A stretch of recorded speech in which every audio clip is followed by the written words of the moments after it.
Om Namo Bhagavate Sri Ramana Namaskaram. Today I'm going to be talking about verse 10 of Uڵḷadu Nāṛpadu. Last time we talked about verse 9, in which Bhagavan spoke about dyads and triads. In this context, dyads means pairs of opposites, and triads means the three factors of any knowledge of anything other than ourselves. That is the knower, the thing known, and the means of knowing it. So, of the dyads, the pairs of opposites, one of the most basic dyads is knowledge and ignorance. So that is what Bhagavan talks about in this and the next few verses. What he says in this verse is, as a reminder, what he says in the previous verses is that dyads and triads, that is, these pairs of opposites and these the knower, knowing, and things known, they exist always holding one thing. That one thing, as Bhagavan explained, is ego, which is the knower. It's one of the three members of the triad. And because why exist holding means they depend upon for their semi-existence. Why? Because all dyads and triads seem to exist only in the view of ego. It's only in the view of ego that there are pairs of opposites, such as existence and non-existence, life and death, awareness and non-awareness, knowledge and ignorance, happiness and unhappiness, good and bad, liberation and bondage. All these pairs of opposites exist only in the view of ego.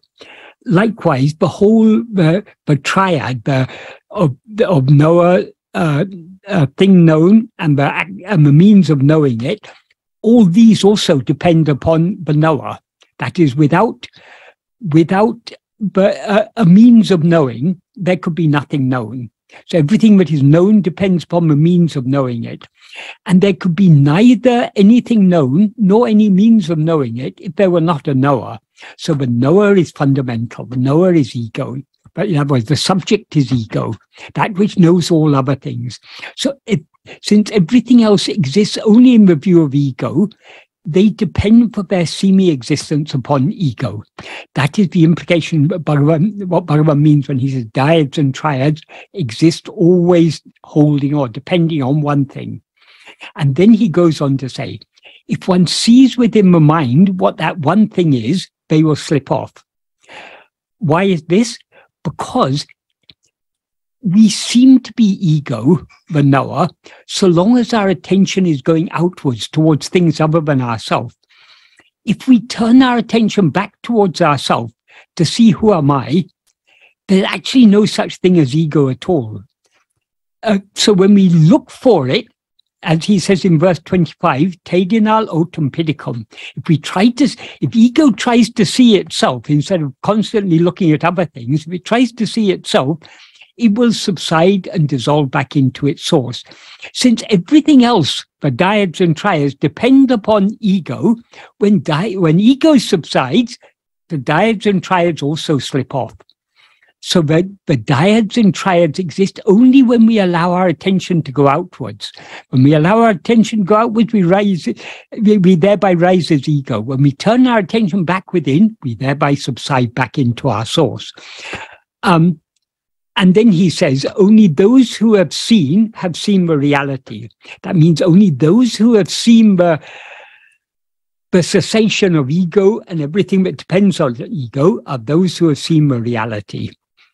They will not be confused. That is, so long as we're looking outwards, we're confused by this illusory appearance of dyads and triads, of multiplicity and so on.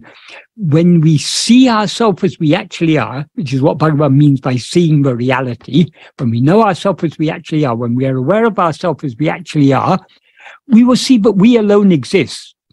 In the state of oneness, there's no room for any confusion. Only when there's multiplicity, or at least more than one, there's scope for confusion. When there's only one, It's a state of perfect clarity. That is our real nature. That is the state devoid of confusion. So that's what he said in the previous verse.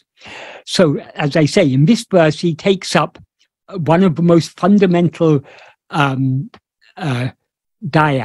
and the pairs of opposites, and it's the pair of opposite which is directly related to the triads, to the triputi, the three factors of knower, knowing, and known, and that basic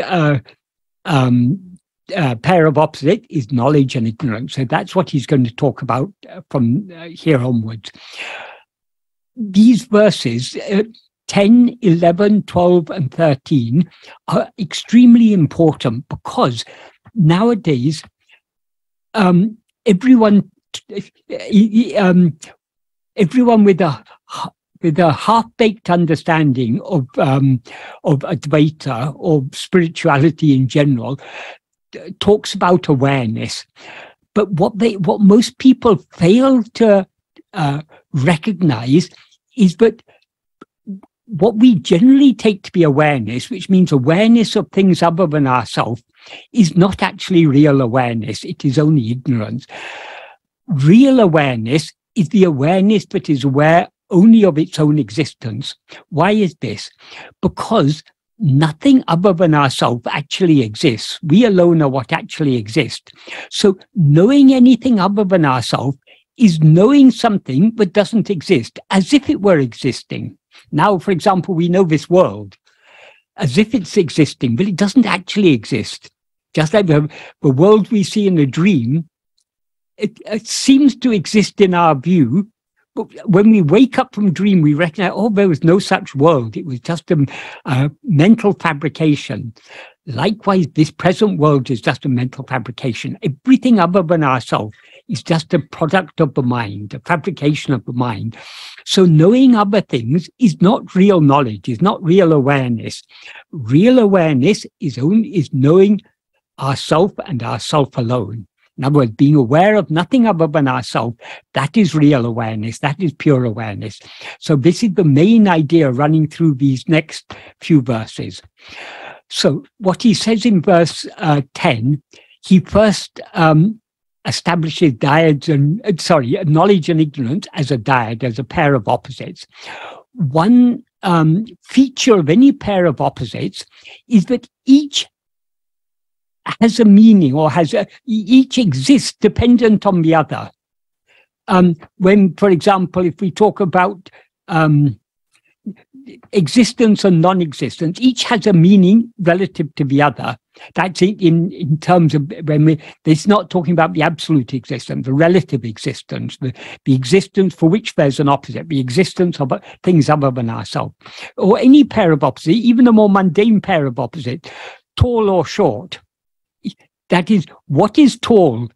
That is, tall and short are relative to each other. A person of more than 2 meters height is tall, relative to most other people who are shorter than that. But compared to, say, the Empire State Building, that person is very short. The Empire State Building is much taller. So all pairs of opposites are relative to each other. Each has a meaning in relation to the other. So Bhagavan, this is the first thing Bhagavan says here about this basic dyad, this basic pair of opposite, knowledge and ignorance. What he says is, aṟiyāmai viṭṭu, aṟivu iṇṭṛāma. Aṟiyāmai viṭṭu literally means leaving ignorance. Here, leaving viṭṭu is used in the sense of without. So without ignorance, knowledge does not exist. Aṛivu iṇṭṛāma, that means that knowledge does not exist. And then he said the converse, leaving knowledge, in other words, without knowledge, that ignorance does not exist. So, in other words, there's no knowledge without ignorance and no ignorance without knowledge. What type of knowledge and ignorance is he talking about here? He's talking about knowledge or ignorance of things other than ourselves. because though we, with regard to ourselves, we talk of ignorance, self-ignorance, that is ajnana or avidya, that is generally taken to mean ignorance of ourselves. But that, strictly speaking, is not ignorance of ourselves. There is never a moment when we do not know ourselves. We always know our own existence, I am. What is called self-ignorance is not actually ignorance of ourselves, it is a wrong knowledge of ourselves. That is, we are ignorant of our true identity because we take ourselves to be something other than what we actually are.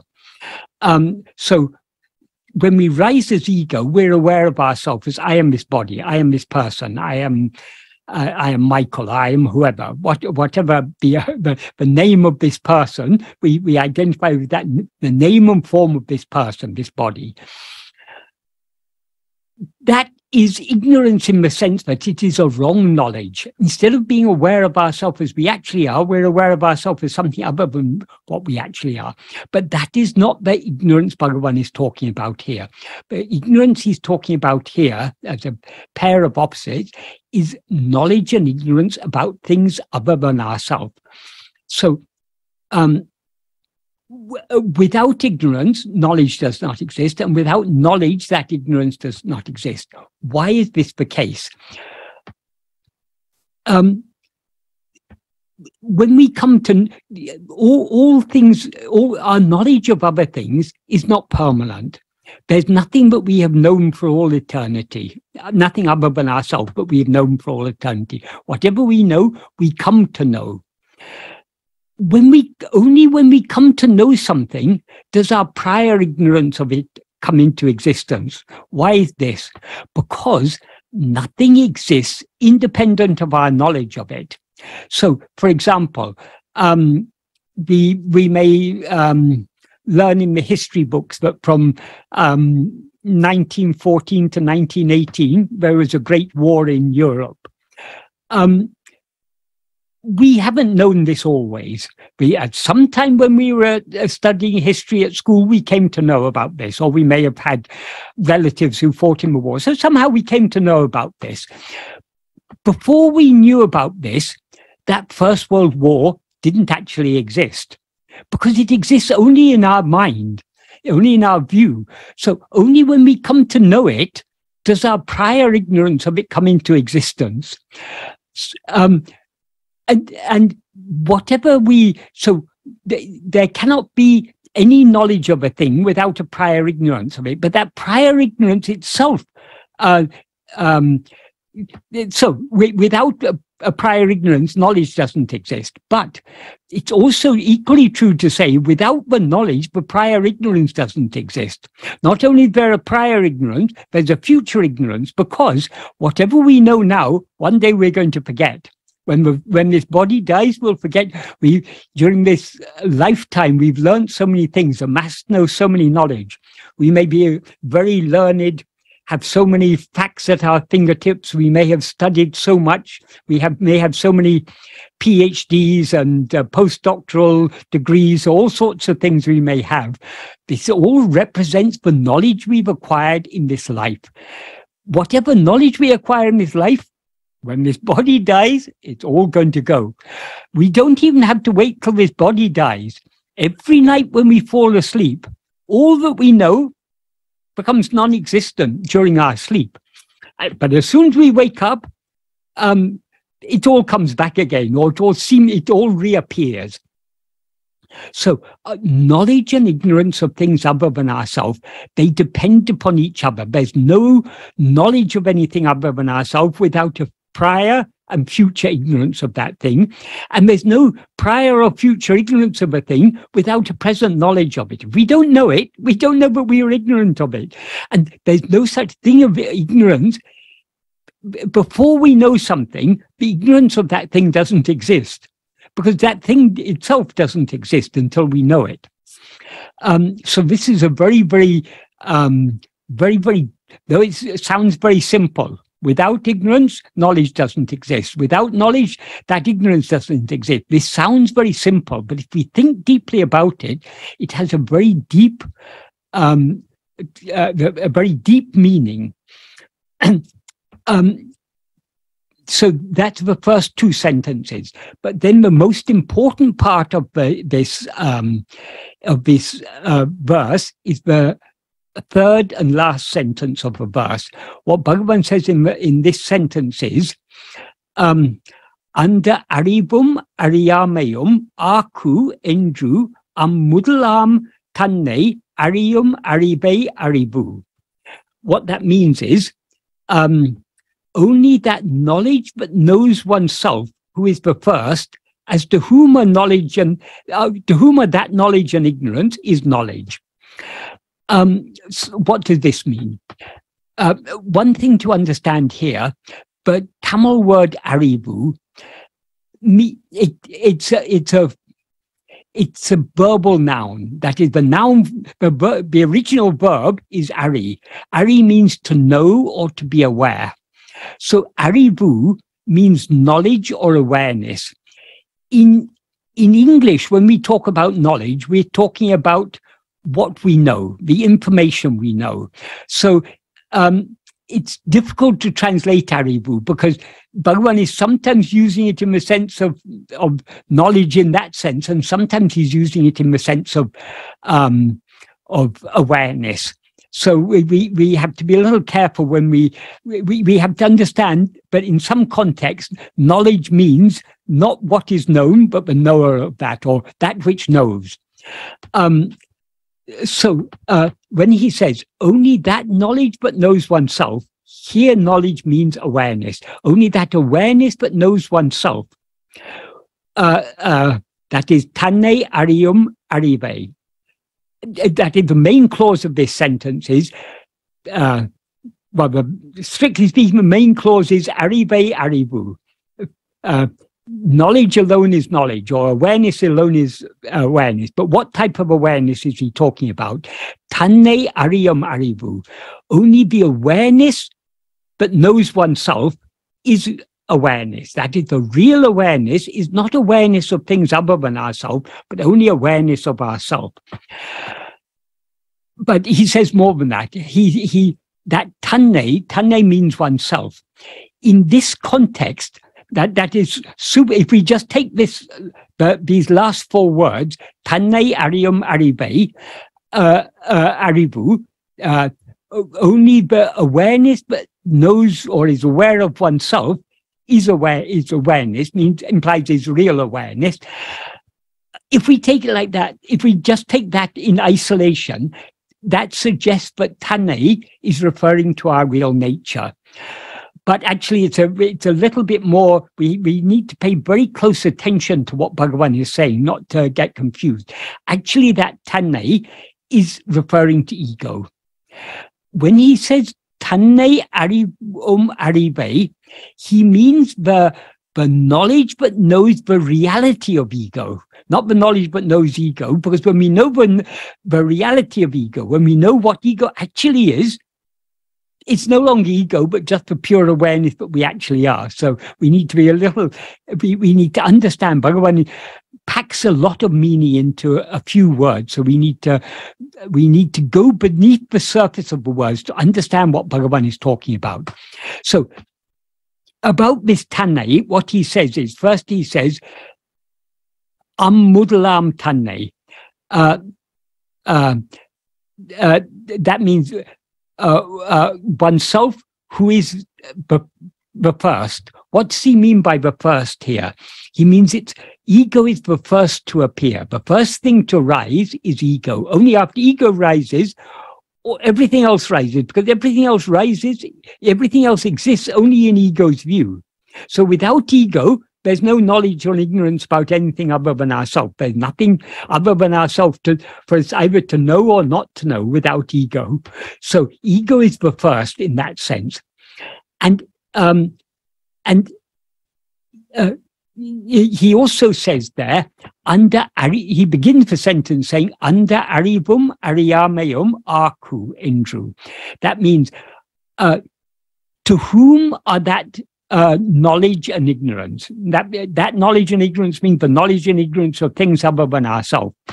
eṉḍṛu is a quotative participle. We don't have any exact equivalent in English. That literally it means saying, but here it means but knows it by, it implies investigating. By investigating, to whom are that knowledge and ignorance, the awareness but knows oneself, who is the first to rise, by investigating to whom is that knowledge and ignorance. To whom is that knowledge and ignorance? It's only to ego. So the self to whom knowledge and ignorance exist is only ego. So when he says but knowledge but knows the self, that is the first, or that knows oneself, who is the first, oneself there means ego. So taṉṇai aṟivum aṟivē means the knowledge that knows ego. The knowledge that knows ego implies the knowledge that knows the reality of ego, that knows what ego actually is. It's like saying the knowledge that knows the awareness that knows the snake. What is if you know the snake, if you know what the snake actually is, you know it is not a snake, it is just a rope. Likewise, if we know what we actually are, if we know our own reality, we will know that this ego, to whom knowledge and ignorance appear, is non-existent. That what actually exists is only ourself. That is the reality of ego, just like the reality of the illusory snake is a rope. The reality of this unreal ego is only our own real nature, the pure awareness I am. So only that knowledge that knows itself, ourself, is the real knowledge, but there, as I say, knowledge means awareness. So what Bhagavan is explaining here, but real awareness, when he says that awareness alone is awareness, what he implies is that awareness alone is the real awareness or real knowledge. In other words, knowing ourselves alone is real knowledge or real awareness. Knowing other things is ignorance, as he goes on to say in the next verse. But let's not jump the gun. We can talk about that next time. So here, as in the previous verse, as I said in the previous verse, he says, if one sees within the mind this, what that one thing is, that is the one thing but on which dyads and triads depend, namely ego. If one sees within the mind what that one thing is, in other words, if one sees the reality of ego, they will slip off. The dyads and triads will slip off. The dyads includes the knowledge and ignorance. Why will they slip off? Because ego doesn't actually exist. We seem to be ego only so long as we're looking outwards towards things other than ourselves. When we look back within to see who am I, as Bhagavan says in verse 25, Tedinal autum pidicum, if sought, it takes flight. That is, if ego tries to see what it actually is, if it tries to seek the reality of itself, it will subside and dissolve back into its source, because there is no such thing as ego at all. It's just like the rope seems to be a snake only so long as we don't look at it carefully enough. If we look at the rope carefully, if we look at the snake carefully enough, what will we see? Oh, it's not a snake, it's just a rope. Likewise with ego. So long as we're looking away from ego at other things, this ego seems to exist and seems to give us so much trouble. But if we turn our attention back to ourselves to see, what is this ego? Who am I? Ego will take, as Bhagavan says, it will take flight. That means it will subside and dissolve back into its source, because it has it doesn't actually exist. It's a mere semi-existence, and it seems to exist only so long as we don't look at it. Other things, all phenomena, seem to exist only when we attend to them. They're all objects. So objects seem to exist when we attend to them. The subject, namely ego, seems to exist when we don't attend to it. If we attend to it, it takes flight, it subsides and disappears. So for the same reason in this verse, when we know the reality of ego, In other words, when we investigate ourselves, to whom is this knowledge and ignorance? When we investigate, look within to see who is this I who is aware of this knowledge and ignorance,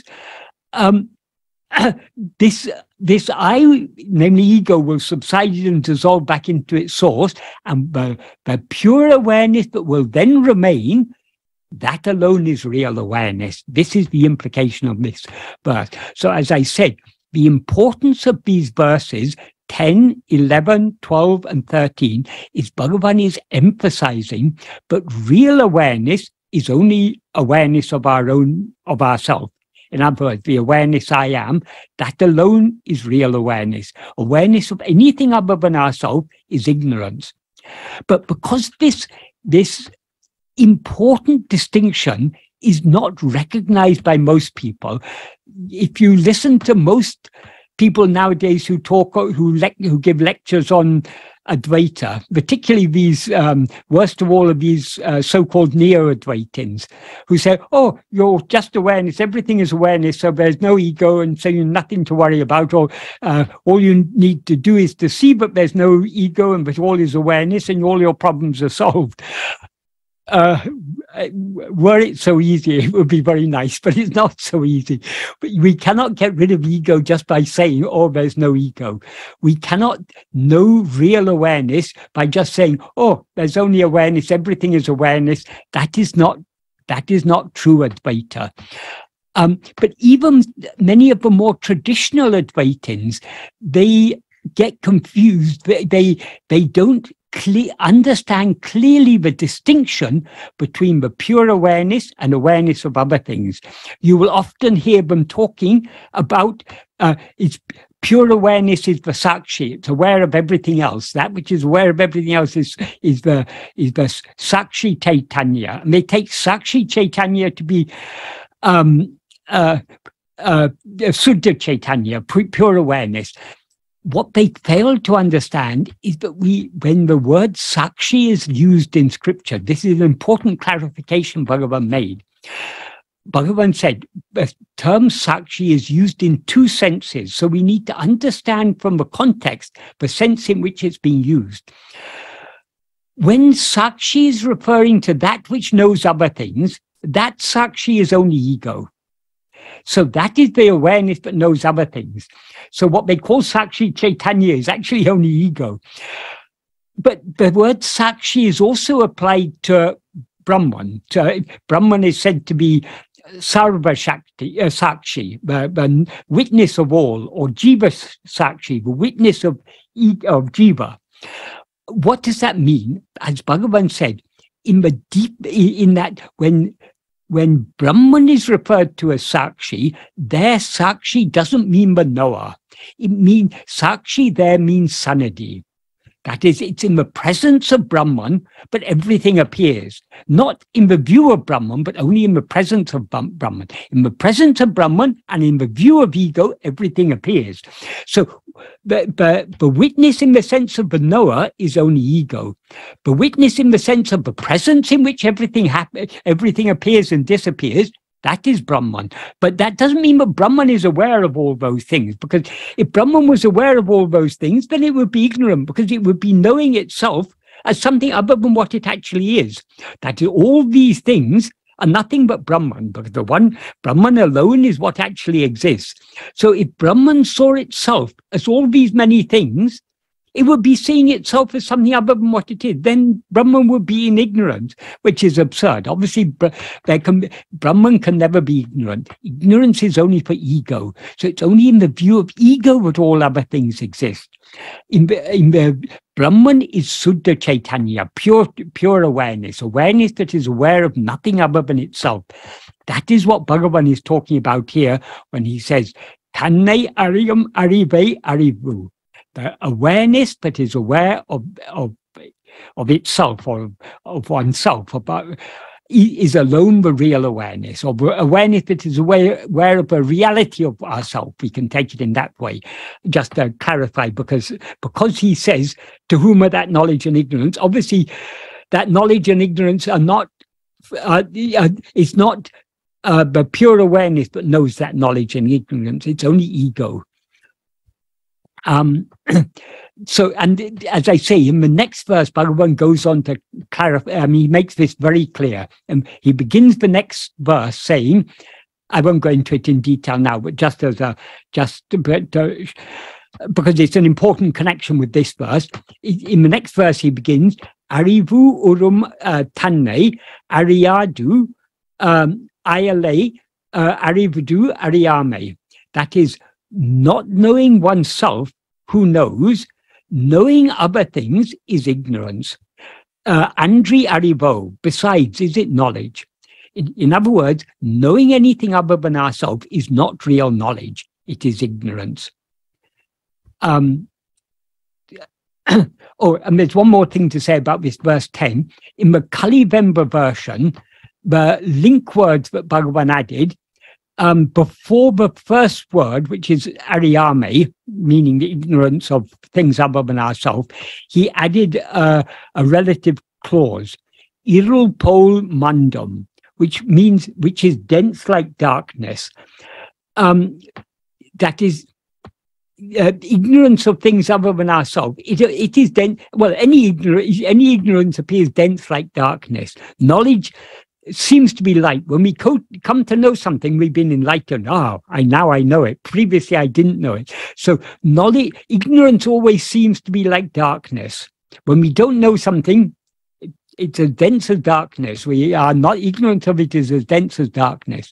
But when we come to know it, then we know, previously I was ignorant of it. Previously, my ignorance of it was as dense as darkness. So that's the significance of this, of the link word Bhagavan adds at the beginning of the verse. And at the end of the verse, he adds just one word connected with this, which is āhum. Āhum means is. So instead of taṉṇai aṟivu, taṉṇai aṟiyum aṟivē aṟivu, it becomes taṉṇai aṟiyum aṟivē aṟivu āhum. Āhum means is.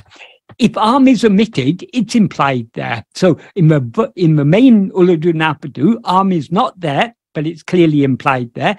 So he just made it explicit here. So these in some verses, what Bhagavan says in the link word, in the additional words he added in the Kalivemba, sometimes they're very, very significant, sometimes they're less significant. So these here they don't have any great degree of significance, but it's interesting to know what Bhagavan added there.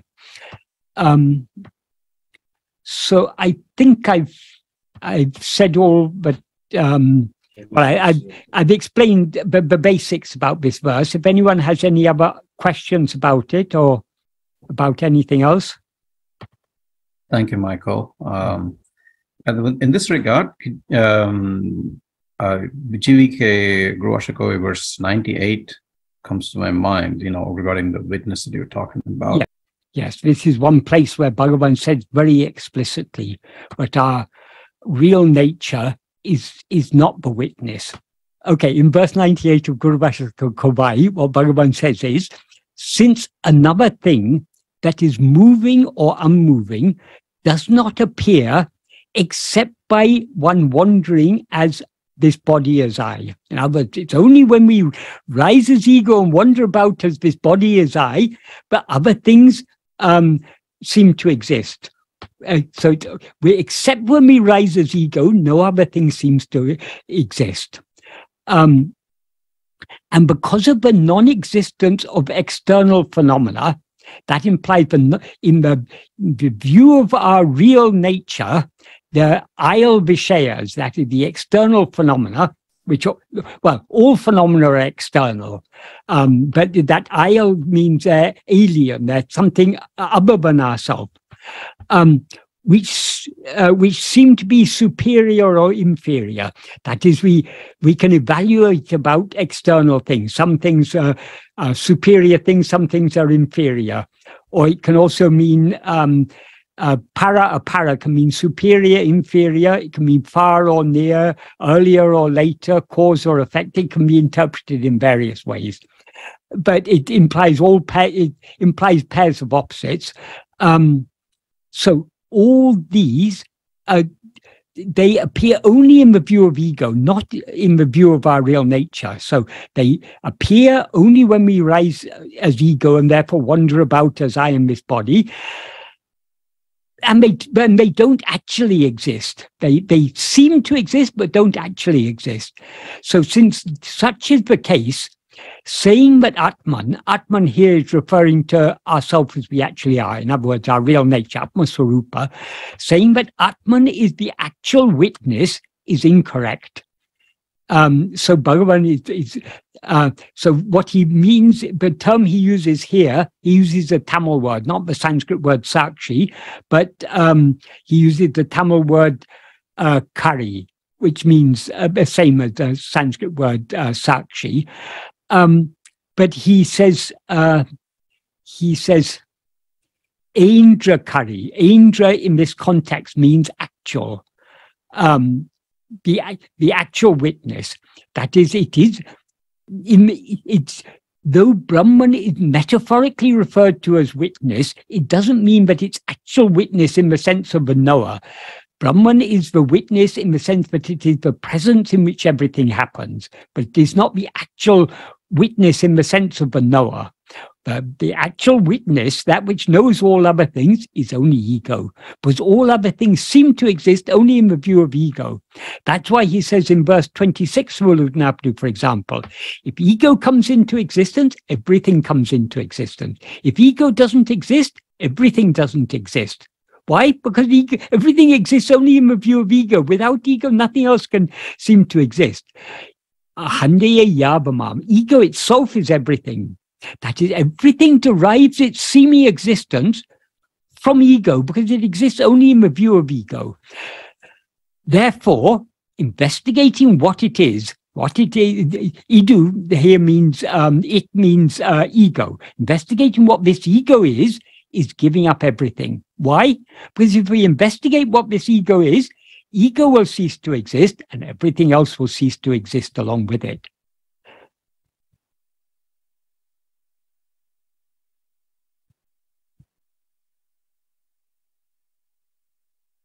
Thank you, Michael. Right. There is a question regarding viṭṭaṛivu Right. from Vidya.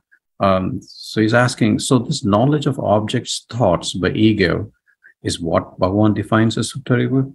Exactly. Suttu means pointing out or showing. So the knowledge, but the awareness that is aware of things other than itself, that is what Bhagavan calls viṭṭaṛivu. And so the pure awareness, the Suddha Chaitanya, is what he calls viṭṭaṛivu, the awareness that is devoid of pointing out or devoid of showing anything, the awareness that doesn't show anything but just is, but is aware of itself just as being and doesn't display any other thing, display or show or point out any other thing, doesn't point towards anything. May I ask a question? Yes, certainly.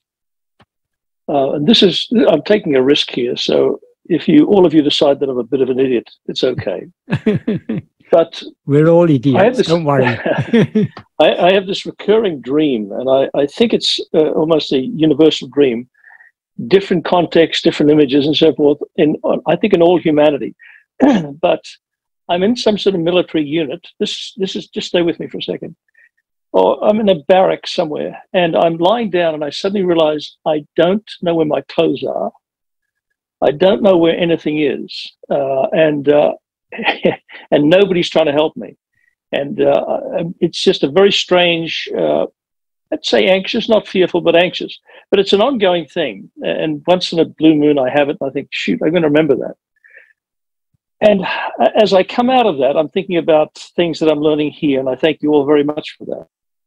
And I think at some point, if I were to just simply sit down and say, this is the dream of my ego, and it is non-existent.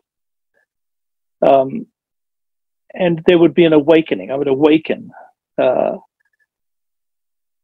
there's still, this is what I wanted to talk to you about. I think this is what we're talking about here. But there's still that fear that, okay, my body's still there. I mean, I know what you're thinking. No, it's not there because it's the ego and all that stuff. But there's still that sort of that sneaky suspicion that, okay, fine, we've got this guy in his pajamas sitting in the middle of a barracks, pretending that it doesn't really exist. Anyway, I'd love you to react to that if you would. Well, if in your dream, supposing in your dream you decide it's a dream, you are then dreaming, but you are in a dream and you're aware that it's a dream, but it's still a dream. Even now, we can think about it, we can reflect over our present condition, and we can decide this is all a dream. But the dream doesn't disperse just because that is just a thought that occurs in the dreaming mind. This is a dream, but it still seems to be real. That is, it's important to understand, why do dreams always seem real so long as we're dreaming, and cease to seem real as soon as we wake up? There's a simple reason for this. What is actually real is only ourself. Since in a dream we take a dream body to be ourself. But wait a minute. That ourself that you're talking about is not Robert. It's the universal self. That's the difference. Yeah. See, I think it's I'm still thinking in terms of Robert. Okay. Robert awakening. Yeah. Robert awakens. Robert no longer exists as an ego. Robert disappears into the self. I think I'm beginning to understand. Okay, but since you've raised that, there's another clarification here. Robert is not ego. Robert is the name of a person. Ego is that I which mistakes itself to be that person. So the I that is aware of itself as I am Robert, that is ego. Robert is not ego. And earlier you said my ego. There's no such thing as my ego, because ego is the genitive form, or the possessive form of the first person pronoun I. So it's like saying my eye. Are there two eyes? One eye but owns another eye? No, there's only one eye. So ego can say my Robert, but Robert cannot say my ego. So that's one important thing to understand. But yes, you're correct in the clarification you sought. When I said we alone are real, I mean what we actually are alone is real. But when we rise as ego, we mix what we actually are is that pure awareness I am, the fundamental awareness I am. That's our real nature. When we rise as ego, that we're still aware I am, but that I am becomes mixed and conflated with a person. So instead of being aware of ourselves as just I am, we're aware of ourselves as I am Robert, I am Michael, I am whoever. But Robert or Michael is the name given to a body. Because we take that body to be ourself, we identify ourselves. But yes, I am this body called Robert, I am this body called Michael. So as I was explaining, because what is actually real is only I am. That is our own reality. That is what alone is real. Michael, when I talk like this to my friends about this, I get this look, this glazed look, the eyes, eyeballs roll, and they think that's very nice. I remember seeing about a year ago a movie where there's a guy, I think it was the series Arkansas or something like that. And this guy was being shot by one of the cartels. And as he's just about to be shot, he said, wait. It's just a dream anyway. And then the scene goes dark and you hear this gunshot going off. That's the world. The world looks upon us as sort of like that idiot that just said, this is all a dream, it's not real. And boom, he's dead. His brain's blown out. That's what we sound like. That's what I sound like, at least. Yes, but maybe you're much clearer than I am, but I sound like that when I'm talking to my friends. But that's why it's in a dream. If you know it's a dream, you don't have to go telling everyone in the dream that it's a dream. If you're really convinced it's a dream, there's no need to tell anyone. So we are having this talk among ourselves because the reason we are discussing this we don't go and discuss these things with other people. But because we are all here to try and understand Bhagavan's teachings, we are all talking about these things. And it's better not to talk to others. That is, Bhagavan never gave any teachings to anyone of his own accord. When people asked him questions or people requested him to explain things, he would answer the question or give the explanation required. So we should adopt the same attitude. We shouldn't have the enthusiasm to inform this to others, because, as you say, they'll just think we're mad. And in a dream, what does it matter? Supposing everyone in your dream decides you're mad, it doesn't matter. It's because it's only a dream. But while you're dreaming, it seems to matter. If everyone thinks you're mad and locks you up in a lunatic asylum, you're going to be suffering there, even though it's all actually a dream. But anyway, I was explaining why the dream always seems to be real. Because what is actually real is only I am, the pure I. Since that pure I is now mixed and conflated with this body, so we're aware of ourselves as I am this body, I am Robert, I am Michael, I am whoever. If this body is I, this body must be real because I am real. So we superimpose our own reality on this body. The body seems to be real. And since the body is a small part of this vast universe in which we seem to be living, the whole universe seems to be real. So long as we are dreaming, the dream always seems to be real. Yes, we may think in the dream, oh, this is all a dream. But the dream nevertheless still seems very real. But as soon as we wake up, we leave that dream body and our identifications get switched from that dream body to this dream body. So now this body seems to be I. Because that dream body no longer seems to be I, it no longer seems to be real. So as soon as we wake up from a dream, we're able to recognize, oh, it was just a dream. It was all just a mental fabrication. But so long as we were dreaming, it seemed just as real as this, our present state is. So even if you think, now, we've been studying Bhagavan's teachings, most of us here, for at least a few years, some of us for many years. So this idea that this is all a dream, we may be firmly convinced of this, but however convinced we are, it doesn't detract from the seeming reality of this state. So whatever we experience in dream, while we're experiencing it, seems very real. So if we are lost, if we don't know where our clothes are, if nobody is helping us, we feel that distress because it all seems very real to us. And merely thinking it's a dream, it may console us to some extent, but merely thinking it's a dream doesn't solve the problem. The problem is solved only when we wake up from a dream. Knowing a dream is a dream from within the dream, that so-called knowledge that it's a dream is just a thought. It's just another one among the many thoughts we have in the dream is the thought, this is all a dream. But the dream doesn't thereby cease to exist. The dream will cease to exist only if we turn our attention back to ourselves. To whom does all this appear? Often in dream, because now our identification with this present body is very strong. So when we try to investigate ourselves now, it doesn't bring this dream to an end. But in the dreams we have at night, the strength of our identification is generally much less.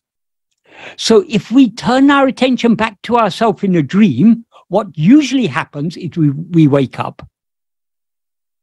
But that's not the real awakening, because we're just waking from one dream into another dream. So that's not the solution. Thank you, Mike. It's quite nice to do that in a dream, to turn our attention back to ourselves, because that helps us to understand clearly the truth of what Bhagavan is telling us. And the efficacy of this is our self-attentiveness. Yes, it's not the final efficacy just to wake up from an ordinary. What we need to wake up from is not just from dream, but from the sleep in which this dream takes place. The sleep in which this present dream is taking place, in which all dreams are taking place, is the dream of self-ignorance. What is called self-ignorance, as I said earlier, is not actually ignorance. It's the false awareness, I am this body. So that false awareness, I am this body, that is ego. So ego is itself the sleep of self-forgetfulness. So we can wake up from this sleep of self-forgetfulness only by knowing ourselves as we actually are. And we can know ourselves as we actually are only by turning our attention back within to know to whom are all this knowledge and ignorance, as Bhagavan says in this verse. Thank you, Michael. Bruce, you want to go ahead and ask your question, please? Okay. I wrote it down. 2 questions. The first question, does leaving, it's what I'm focusing on is the choice of words that you're using for Bhagavan, which is the leaving. Does leaving mean dropping off? And does this mean leaving I, who is the first, is real knowledge? Sorry, in which context was that? Is that in the verse where he says, leaving knowledge, ignorance doesn't exist? Yes, no, exactly. They're leaving. The literal meaning is leaving, but it's used in the sense of without. That is, that adverbial participle leaving is often used in the sense of without. So it doesn't literally mean leaving. It means without this, that's why I said it means more dropping off, like in the sense of letting it go, like letting knowledge go, letting ignorance go. Yes. But that is not the. We can let go of knowledge and ignorance only by knowing ourselves as we actually are. So we're in the first 2 sentences of this verse, when he says, when he uses the word viṭṭu, which literally means leaving, we should understand it simply in the sense of without. Without knowledge, there's no ignorance. Without ignorance, there's no knowledge. Okay, so then to complete it, the thought, the I who is first, yes, which is in the phrasing, the one who thinks this or that, yes, before this knowing of this or that is being. Is being, yes, exactly. That is what we actually are. That being alone is the real knowledge, the real awareness. That pure being is itself pure awareness. Okay. As Bhagavan says in verse 26 of Upadeshundya, knowing taṉṇai iritale taṉṇai aridalam, being oneself alone is knowing oneself. Because our very being is itself the pure awareness, the awareness of ourself as we actually are. That being doesn't have an I, in a sense. That being is the, as Bhagavan says in verse 21, that being is, verse 21 of Upadeshundya, that being is always the true import of the word I. Right. So that is the real I. That is I. That is I in its pure condition. Right. Okay. Ego is the adjunct conflated I. So it's the same I. They're not 2 I's, but that same one I in its pure condition, that is the pure awareness. That is what we actually are. When it is mixed and conflated with adjuncts, that is ego. And it's only in the view of that ego that all these other things seem to exist. All these dyads and triads.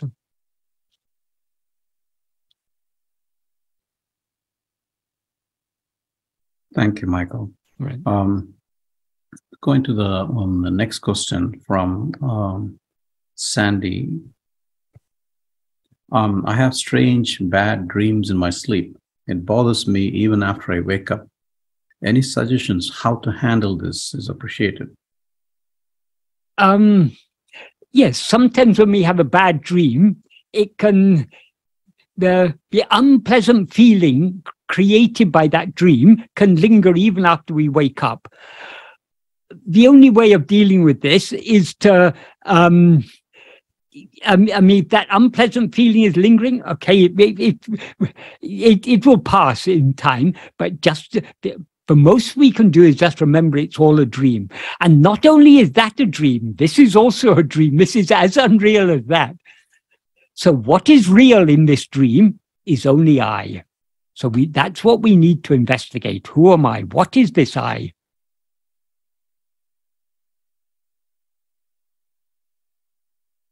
Right. Thank you, Michael. Then just going to go to a question. The question really wishes to stay anonymous. About ego is a phantom and takes flight upon investigation. About that statement. Yes. When you focus 100% on it, it vanishes. Mm. Then if you focus on other things, which are mere imaginations of the phantom, why don't these other things disappear? Because this is what Bhagavan talks about in verse 25 of Uڵḷadu Nāṛpadu. That is, ego is a formless phantom. It is formless because it's got no form of its own. It's a phantom, or a more correct translation actually of that word, pay, is an evil spirit. It's a phantom or evil spirit because it has no substance of its own. Its substance, that means its existence and its awareness, it borrows from Sat-Chit, that is from I am. And it borrows its form from a body. It is neither the body, nor is it Sat-Chit, as he said in the previous verse, verse 24. So it is neither, it neither has a form, nor does it have substance, but it is a mixture of the two. So it has no real existence of its own. It depends upon, it borrows its existence from Sat-Chit, it borrows its form from a body.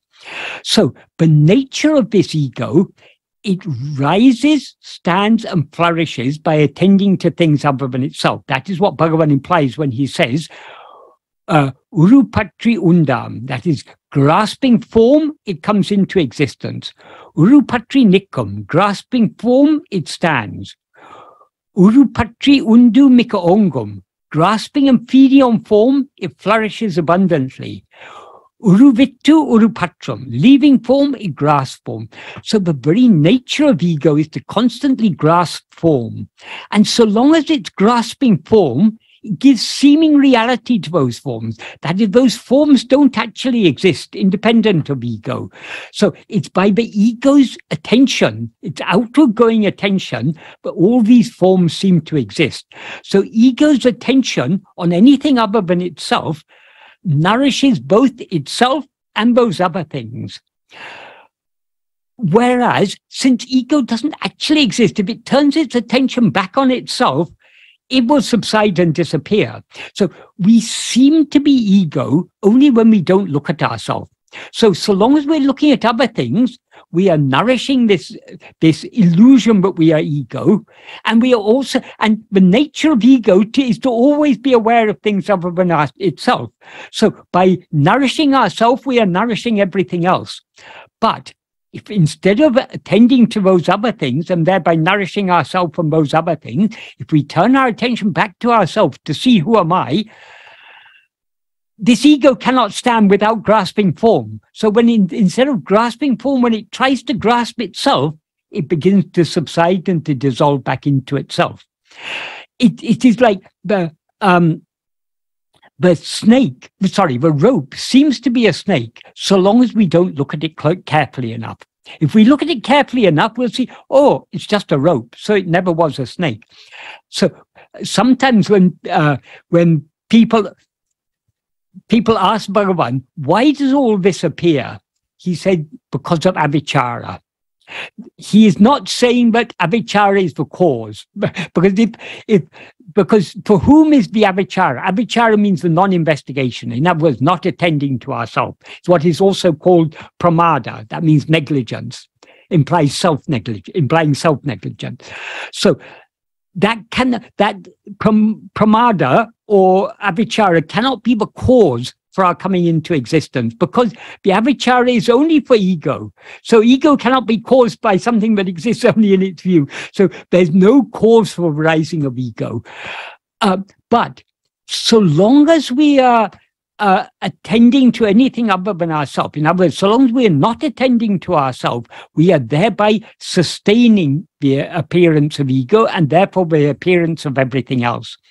So the solution, since the problem is a-vv-aṟiyāmai, the solution is viṭṭav.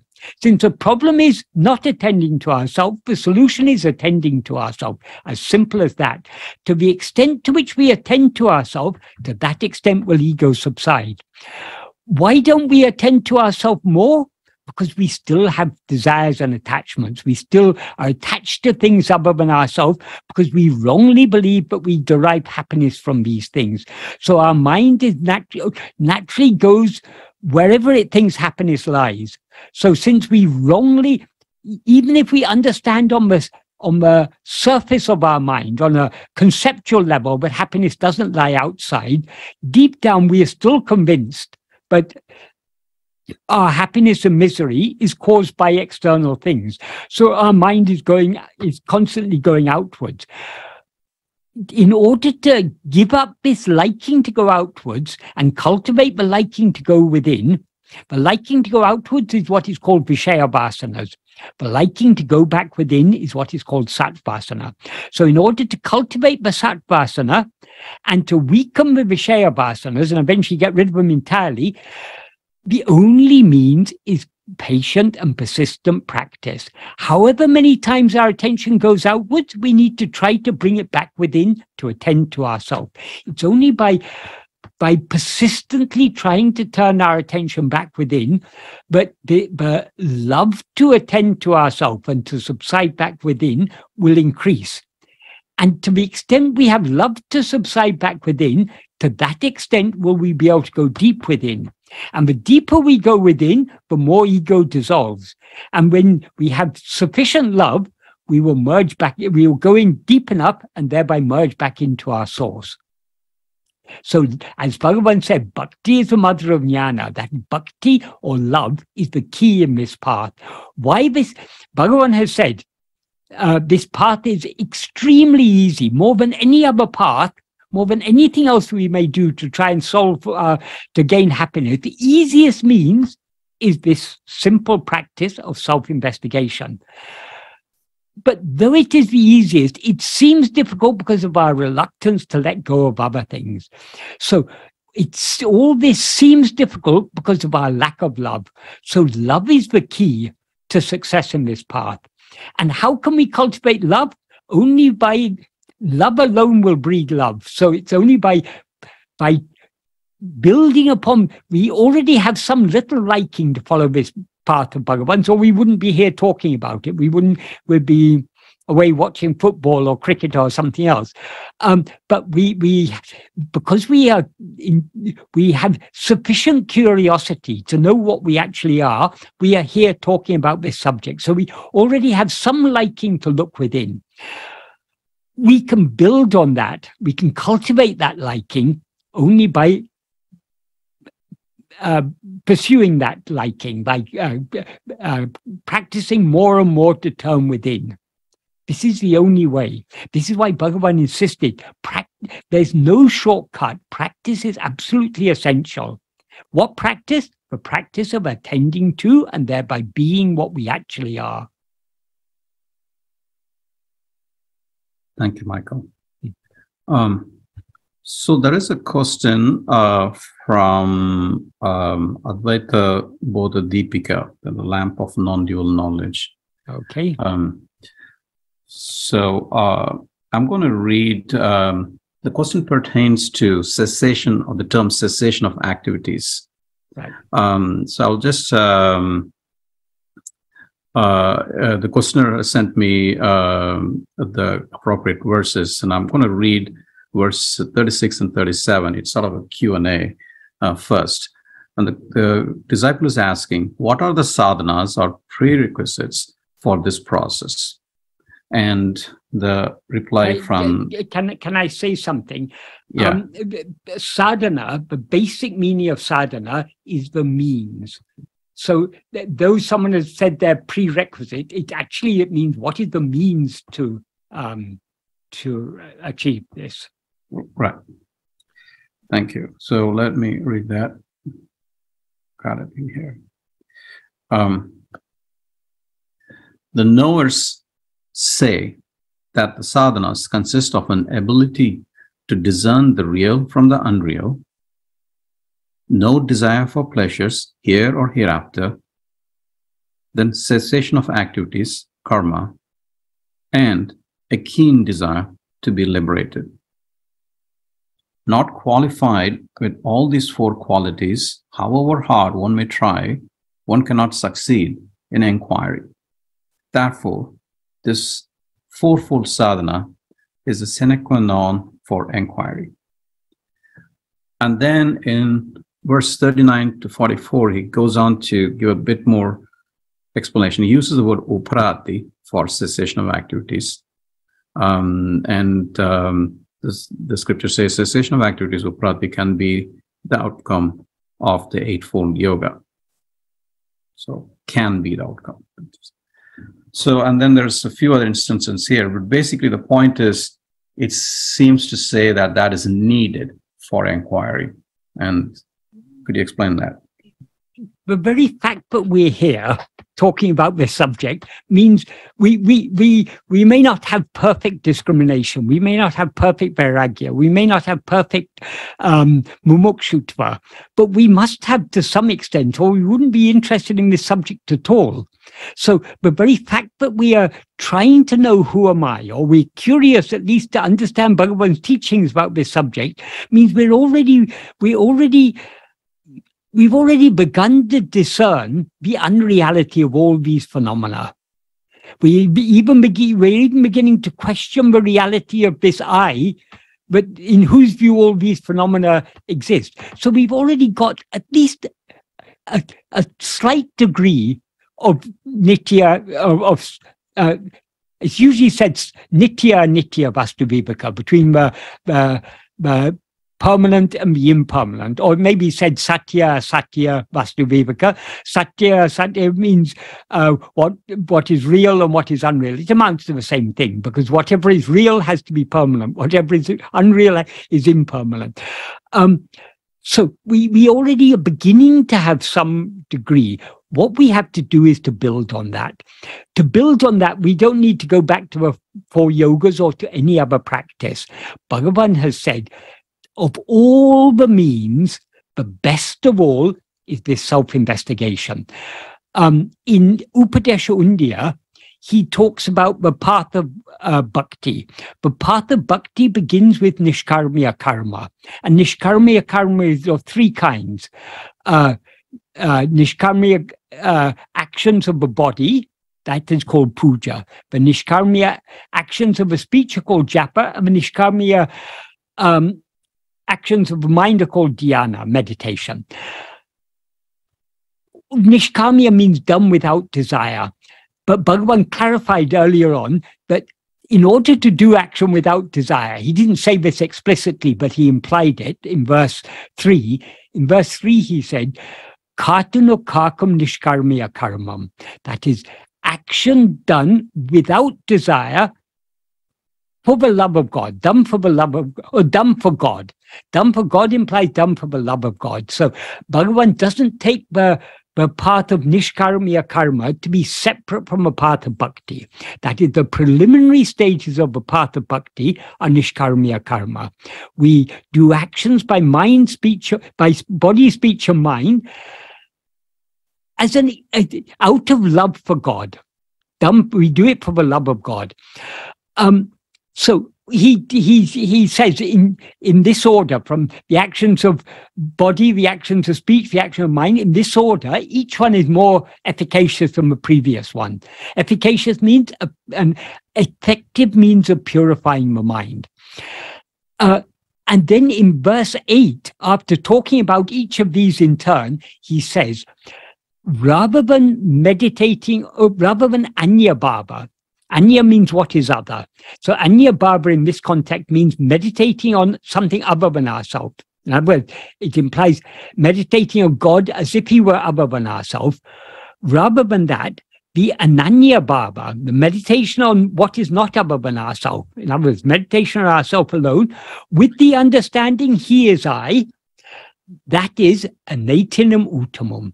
So Bhagavan says explicitly there, but of all the means, the best of all is this path of is this meditation on nothing other than ourselves. In other words, self-investigation, meditation on ourselves alone.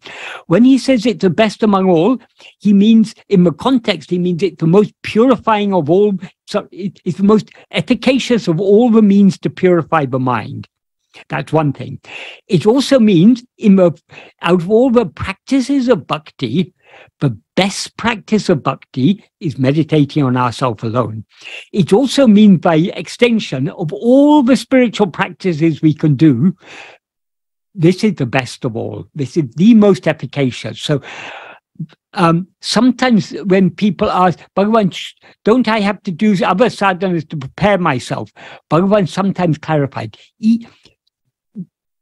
every little effort we make in this path is worth, that is, every moment of effort we make in this path is worth countless years of effort made in other paths. That is, this turning our attention back within. This is the direct path. It's going direct back to our source, back to where we want to, where we want to go is where we have come from. We want to return to our source. This is the direct path back to our source, turning our attention back within. We've risen from within and we need to subside back within. So this is no other path, no other means, no other sadhana. I'm not saying, Bhagavan doesn't say other sadhanas are useless or they're ineffective. They have some degree of efficacy, but they all pale into insignificance compared to the great efficacy of this path. That is why Bhagavan was constantly emphasizing the need to turn within. Why he was constantly encouraging people to try and turn within. When people showed that they were unwilling to follow this path or unwilling even to understand this path, then he would come down to their level. He would say, yes, doing japa is good, doing dhyana is good, doing puja is good. Yes, it's all good. It's all good. No doubt.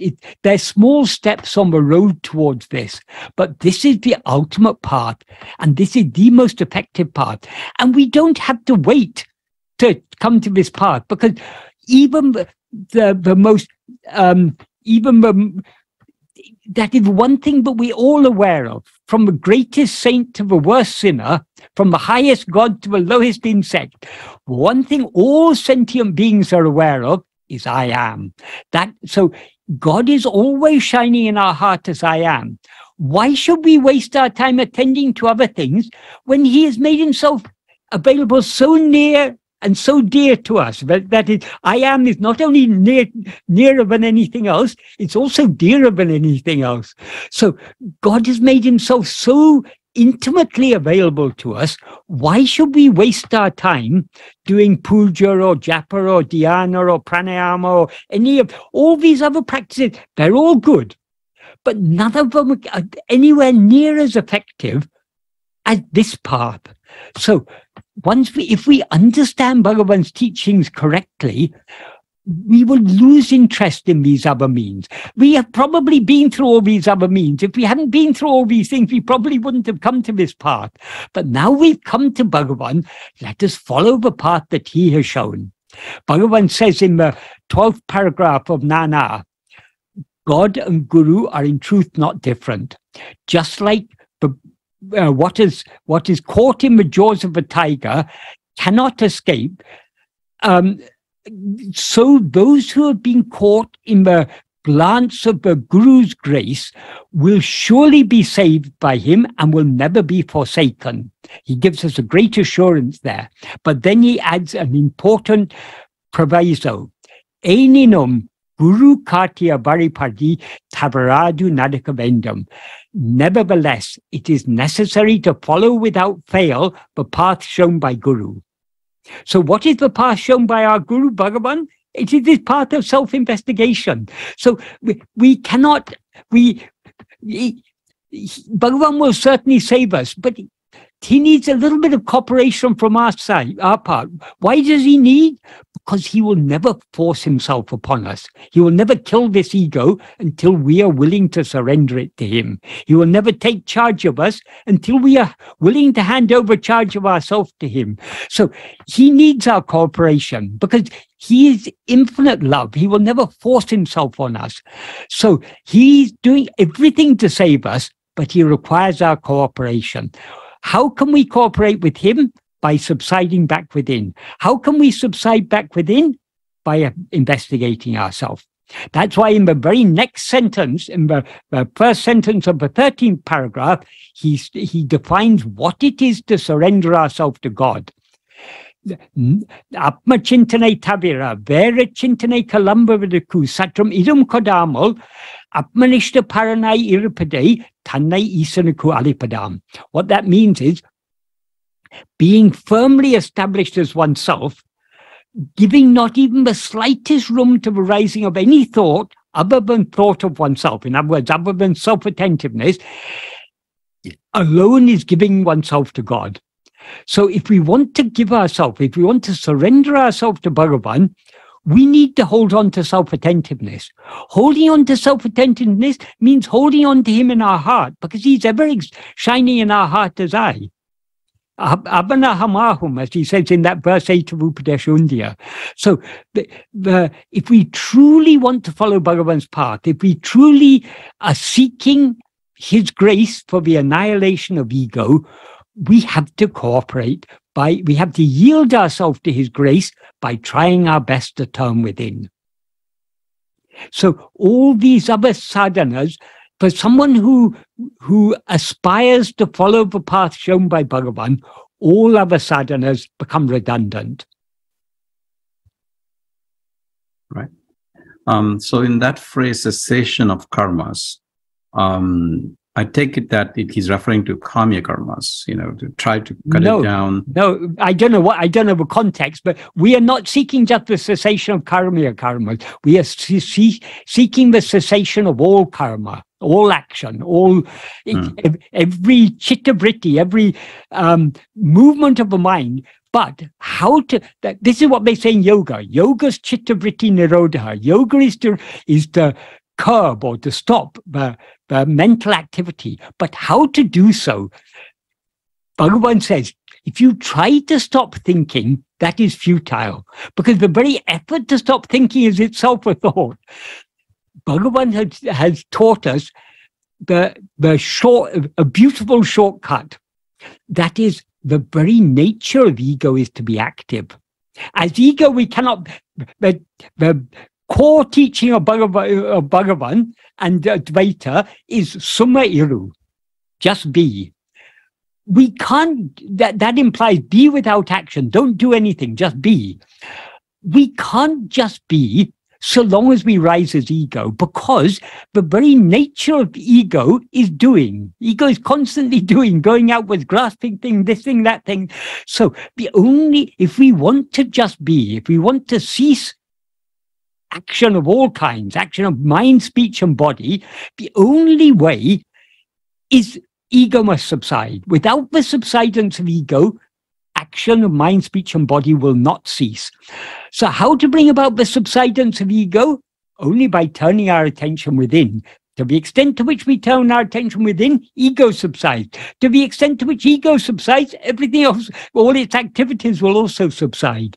So this is why Bhagavan told us, what's it matter however many thoughts arise? That means, what's it matter however active the mind is? Doesn't matter.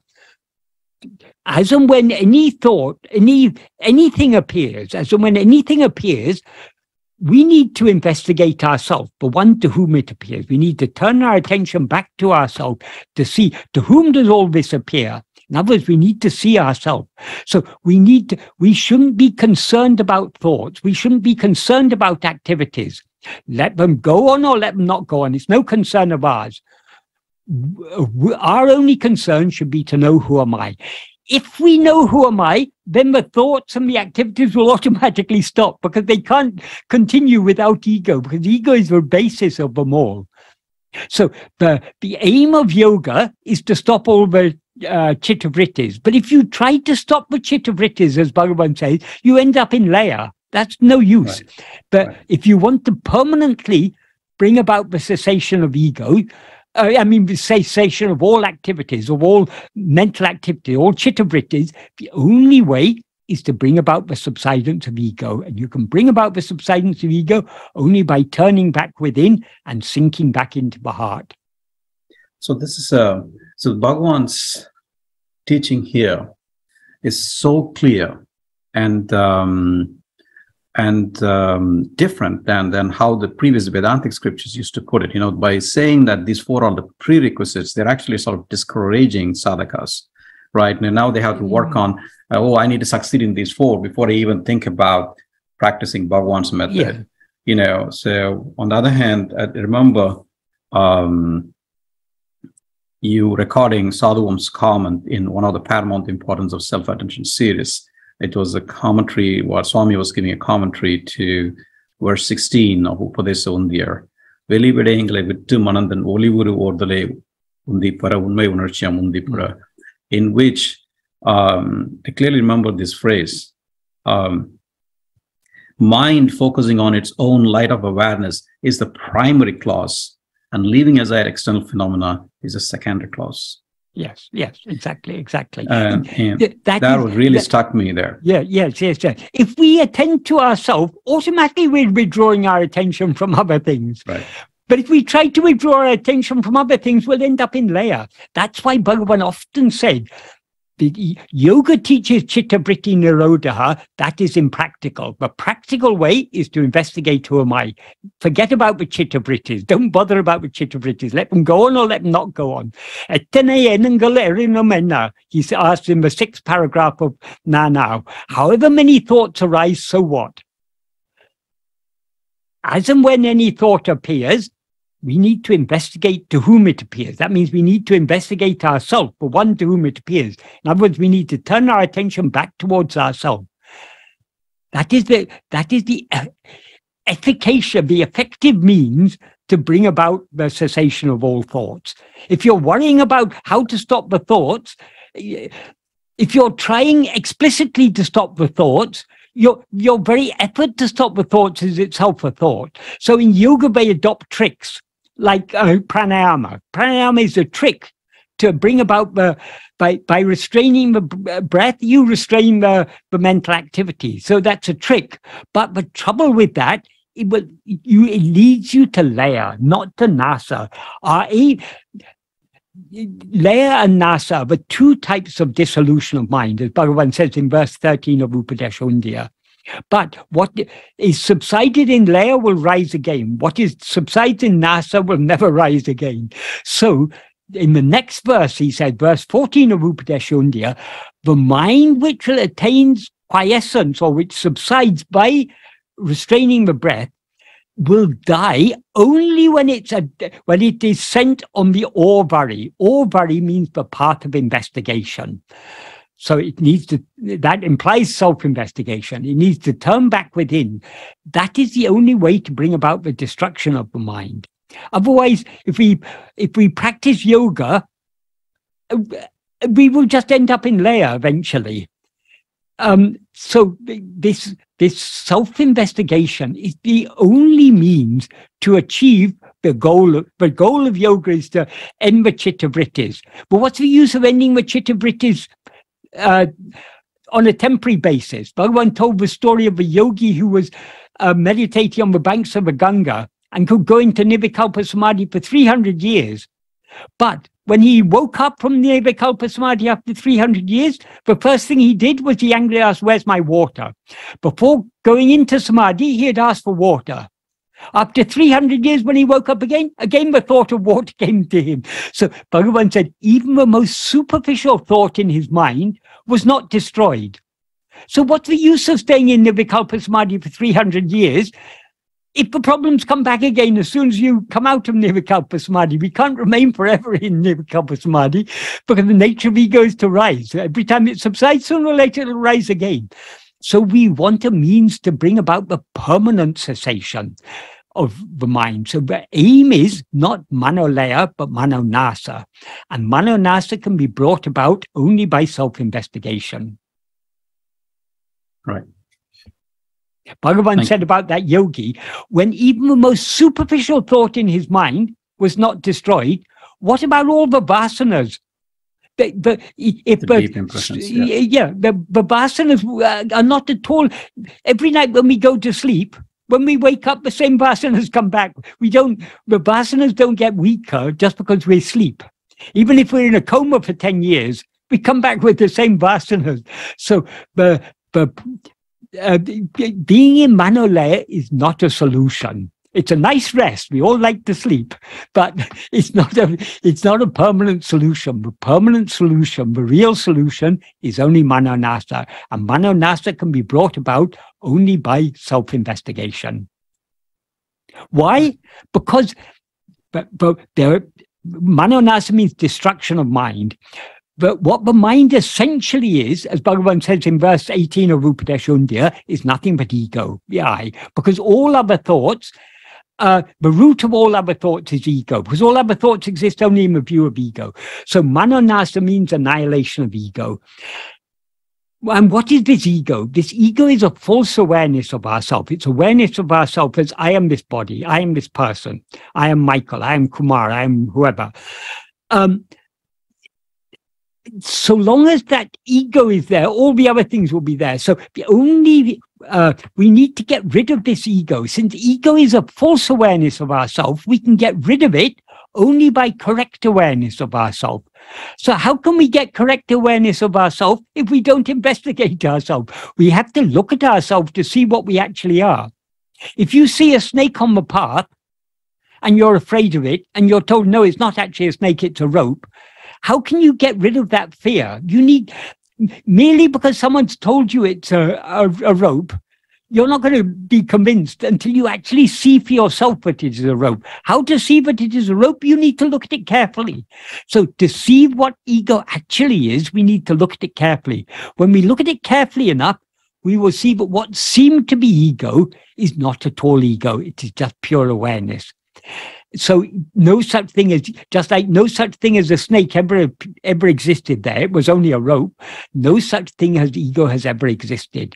But in order to see that, we need to see ourselves. So there cannot be any other means other than the self-investigation. Right. The goal is to know ourselves. The means is to investigate ourselves. As simple as that. Thank you, Michael.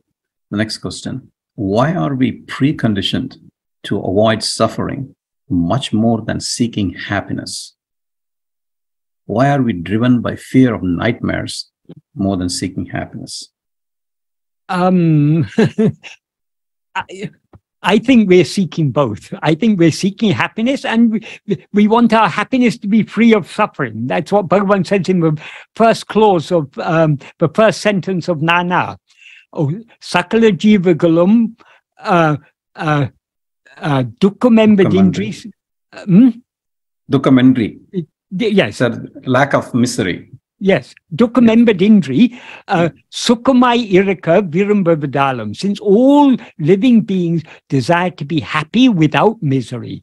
So long as there's misery, we're not happy. So of course we want to be free of misery, but we equally want to be happy. Why do we want to be free of misery? Because the misery is a state of non-happiness. So we want to be free of misery in order to be happy. Happiness is our goal. Bhagavan said, when you have a headache, why do you want to be free of the headache? Why did the headache cause you suffering? Because the headache is unnatural. Because it's not your natural condition, you feel uncomfortable so long as you've got a headache. And when the headache is removed, then you feel relief. So our present condition as ego is not our natural condition. So as ego, we are always dissatisfied because our real nature is infinite happiness. When we rise as ego, we limit ourselves as this small person. So we no longer know our infinite nature. So we separate ourselves, or seemingly separate ourselves from the infinite happiness that we actually are by rising as ego. So we are constantly seeking happiness, but nothing can satisfy us other than infinite happiness. So however much wealth we accumulate, however much learning, knowledge we accumulate, however much sensual pleasures we accumulate, however much power we have, whatever we may seek, nothing will satisfy us. The only thing that will satisfy us is the infinite happiness that we actually are. And for that, knowing oneself is necessary. As Bhagavan says in that first sentence of Nāṇa, he concludes it by saying, in order to attain that happiness, which is one's own nature, and which one experiences daily in sleep, which is devoid of mind, knowing oneself is necessary. For that, Nāṇa innam jnana vicharamai mukhya sadhanam. That is the awareness investigation. Who am I? Alone is the principal means. Yeah. It can't get clearer than that. Yes. But even that, people will find, some people say, but Bhagavan said it's the principal means, so that means there are also other means.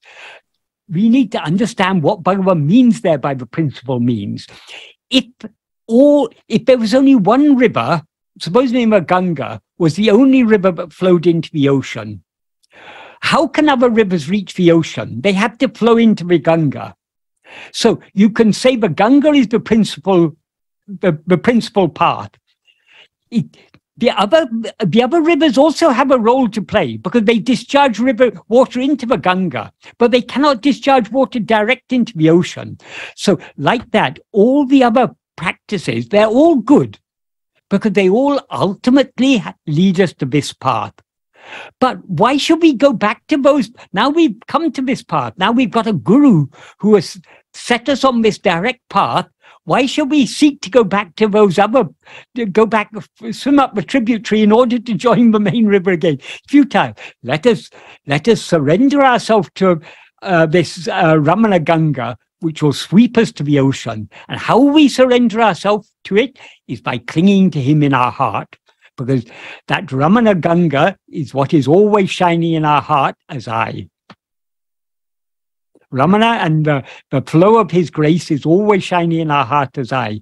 So we have to throw ourselves into that river of grace that is ever shining in our heart, ever flowing in our heart, and it will sweep us away to the ocean of infinite happiness, free of all misery. Right. Thank you, Michael. So Vidya sort of restates what we just discussed. So the crux of practice is mind attending to its own source of light. Exactly. The letting go happens naturally as a byproduct. Exactly. Thank you. Yeah. Or how can we reduce the thought activity? I think we discussed that, but you want to add anything to it, Michael?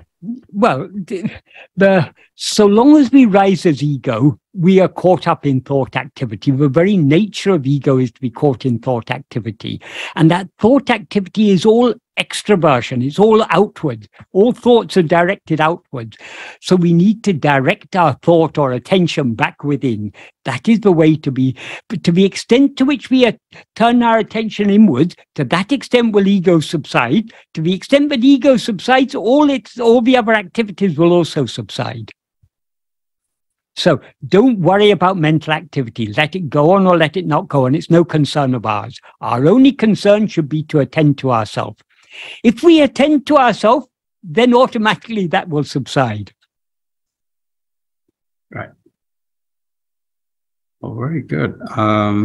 So, Stephen, did you? I know you have a bunch of comments here, not really questions. Do you want to summarize that? I'm truly moved by today's session. It's appropriate to reset my year. And then I thought about it. It's really not resetting my year. It's resetting today such that the rest of my life remains an inquiry and constant self-attention to get to where I am right now. Yes, but let's not worry about the rest of our life. We cannot attend to ourselves in the future. We can attend to ourselves now. If we attend to ourselves now, and at every now we attend to ourselves, the future is taken care of. If we are thinking, in the future I must attend to myself, our attention is going away from ourselves to the future. So we must be in the present. It's this moment is the pressure. Is the only opportunity Bhagavan has given us now is to attend to ourselves now. So let's not, the future, if we take care of the present, the future will take care of itself. And thank you for upgrading my language to match what I really feel. Right. And it's be here now. Right. Thank you. Right. All thanks to Bhagavan. He's pointed out all these things. Right. I still remember you're just the radio. Yes. Thank you, Michael. Last question is from Ram. Is watching breath akin to self-attention, or are they different? No, they're different. Attending to anything other than ourselves is different to attending to ourselves. That is, now our present experience is ego. We are the subject. Everything we know is objects. The breath, the thoughts, the feelings, the emotions, the vasanas, all are objects. The whole world is objects. Our aim is not to attend to any object, to attend to the subject. To whom to whom did this breath appear? To whom does all this appear? To whom means not asking the question to whom, turning our attention back towards ourselves, the one to whom all these things appear. Bhagavan doesn't say, ask who to whom, or ask who am I. He says, investigate to whom, investigate who am I. Investigate means we have to turn our attention back to look at ourselves, to attend to ourselves. Very good. Thank you, Michael. That Kumar, yes? Can I ask you a question that came up? Can I ask a question? Yeah. Go ahead. Michael, today's session was like a beautiful ocean, and I found one like a pearl that stuck out to me, and that is, you said the reason that this person is not disappearing is we have invested in the belief a lot, right? A huge amount. Yes. That was awesome. So my thing is, it's not only me that I invested, it's also all the people around me. It's the whole society has also invested on me. The people around you, that person, the yes. Society around you, they are not the problem. The problem is you're liking to go outwards. Your vishaya vasana, that inclination to attend to the world, to be concerned about the society and everything. So the world is not a problem. The world is as it is. We are the problem. We are the problem and we are the solution. The problem, everything lies within us. Our liking to go outwards lies within us. That is the problem. But how to get rid of that liking to go outwards and to cultivate the liking to go inwards, that can only be done within. Bhagavan's path is a wholly inward path. The whole problem identified by Bhagavan is within us. We ourselves are the problem. No, we are also the solution. Yeah, we're also the solution, yes. Awesome, perfect. Thank you, Maggie. Got me again. So long as we think the world is distracting us, the world is causing problems, we are still allowing our attention to go outwards, and we are projecting our own problems out on the world. Right. Right. The problem is not the world. It's because we like to attend to the world. That's the problem. So I am imagining that other people have invested in me, invested in my person, the person Shoham, right?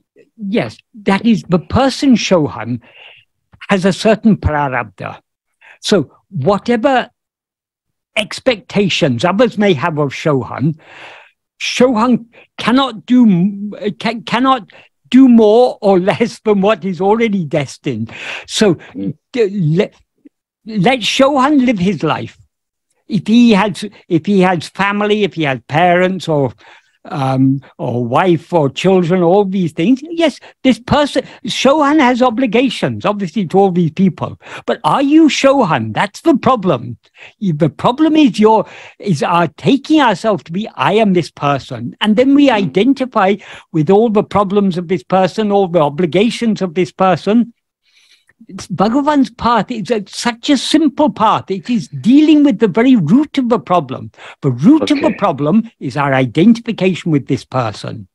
Got it, Michael. So just getting distracted from the main problem is the problem. Yes.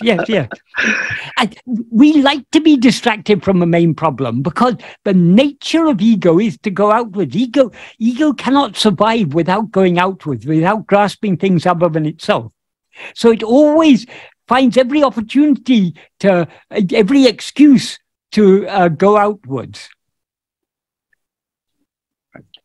Thank you, Michael. That is why this bhakti, this love, is so important. We must be, in order to go deep in this path of self-investigation, we need to surrender ourselves. So we need to be willing to surrender ourselves. And in order to be willing to surrender ourselves, we need to have all-consuming love to subside back within and to remain as we actually are. Swatma Bhakti. Yep. Also called Satvasana.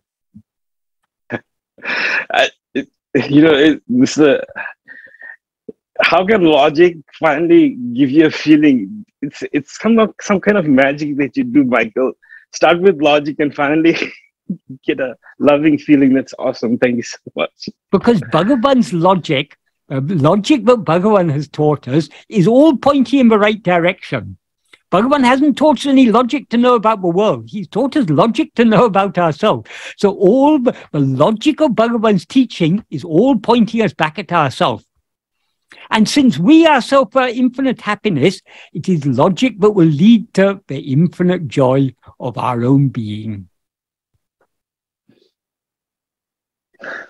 Amen. So the brain and the heart merge in Bhagavan's path. Yes. Metaphorically. Right. So next, last question, Sandy, please go ahead. I was at a shopping center a few days back, and I saw this lady. Can you hear me? Yeah, hear me? Yes. I saw this lady. She was so huge, so big. I think she was tired of walking, so she was sitting on a chair. I felt so, I don't know what my feeling was, that this thought came to me that if the Creator is so full of love and compassion, how do you explain this lady? She must be going through a lot of physical and mental pain because of her, whatever. So this is my question, where is the compassion and love of the Creator? Well, there are various levels this can be. When you ask that, you're assuming that God is the creator. That is the first thing to be questioned. But I'll first address your question. That is, well, the truth, according to Bhagavan, God is not the creator. The creator of all this is ego. But God is the infinite ocean of compassion, but God's aim is not to make our life in this world pleasant, because the very nature of embodied existence is suffering. Even if that lady had a young, slim, healthy body, she would still be undergoing suffering in one form or another. There is no happiness, no real happiness does not lie in this bodily life. It does not lie in the outward going mind. True happiness is our own real nature, so it can be obtained only by turning within. So whatever happens is whatever we experience in this life is our prarabdha. Prarabdha means it is the fruit of our past actions, but not just a random selection of the fruit of our past actions. That is, we have done so many actions in the past, the fruits of which we haven't yet experienced. So all those fruit are stored in what is called sanchita. So God, for each life, God or Guru or Bhagavan selects which fruit will be most conducive to our spiritual development. So we may seem to have a life of suffering. We may have an unhealthy body, a body that is too large for one reason or other. There may be medical reasons, or it may be because we indulge too much in eating, or it may be a combination of factors that we don't know. We don't know. But anyway, it may be a prarabdha to have such a large, unhealthy body, or it may be there are so many other types of suffering we undergo in this life. So all these difficulties are given to us because they are what is most conducive to our spiritual development. We may not be able to recognize that now, but that is the aim of everything that we experience. It's all intended to maximize the speed with which we return to our source. So we cannot understand why God gives this particular difficulty to this person, this difficulty to another person, but the very nature of God is, firstly, he's all-knowing, so nothing can happen without his knowledge. He's all-loving. He's all-powerful, so nothing can happen without his consent. And most importantly of all, he's all-loving. Why is he all-loving? Because he's our own self. He loves us as himself. He doesn't see us as other than himself. So since he's all-knowing, all-powerful, and all-loving, nothing can happen in this world that is unknown to him, that he has not permitted, or that is not good for all concerned. So we have a very narrow view. We just see a particular person undergoing a particular suffering, or we experience that suffering ourselves, and we think, oh, this is bad. But whatever suffering we are put through is actually for our long-term good, because God is not going to cheat us by just making our life in this world relatively pleasant. That would be cheating us. He wants to restore us to our own real nature, our real state, which is infinite happiness. So, but if he just gives us the pleasures in this world and removes our difficulties in this world, he's cheating us, because that's not where real happiness lies. Real happiness lies only within. So whatever happens to us, according to each one of us, is according to our destiny, and the destiny is tailor-made to suit our present level of spiritual development. So the sole aim is of everything we undergo is to give us the willingness to finally come to this path, to turn within, and to eventually dissolve back into the source from which we've risen. That is the only solution. Supposing some doctor was able to find some treatment for that lady and she was able to reduce her weight and become slim again, that would be one problem solved, but her life would be full of other problems. We all have problems in our life. Can anyone honestly say they have a life free of problems? No, obviously, nobody in this world however rich they are, however learned they are, whatever nice family they have, whatever comforts and conveniences or anything, we are still dissatisfied, because nothing less than infinite happiness can satisfy us, because infinite happiness is our real nature. So our very existence as ego is suffering. That suffering takes different forms. It takes different degrees of intensity, but suffering is our lot, so long as we persist in rising as ego. The solution is to turn back within and subside back into our heart. That is the sole aim of God, to bring us to that point where we're willing to subside back within, we're willing to surrender ourselves completely.